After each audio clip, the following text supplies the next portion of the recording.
In today's video, I'm going to show you how to turn on the sports card in Microsoft Edge quickly and easily. This is a simple setting that can make your Edge homepage feel more personalized and give you access to more sports-related updates right from the browser. If you find this tutorial helpful, make sure to hit the like button and subscribe for more easy tech guides just like this one. Alright, let's jump straight into it. First, open Microsoft Edge and go to your homepage. Once you're there, look for the page settings icon. It usually appears like a small gear icon, and that's where Edge keeps a lot of the homepage customization options. Click on that gear icon to open the settings panel. After the settings menu opens, look for the section called Content Settings. Under that area, you should see an option to manage. Click on Manage to open the content-related controls for your Edge homepage. Now you'll see a list of available options. Find the setting that says Show Sports Card. By default, this may be turned off, but you can easily change that.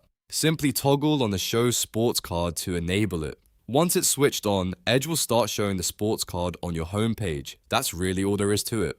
No extra steps, no complicated menus, just a few clicks, and you're done. If you don't see the change right away, refresh the page or open a new tab to confirm the sports card is now enabled. And just like that, you've successfully turned on the sports card in Edge. If this video helped you out, please give it a like, subscribe to the channel, and turn on notifications so you never miss another quick tutorial. Thanks for watching, and I'll see you in the next one.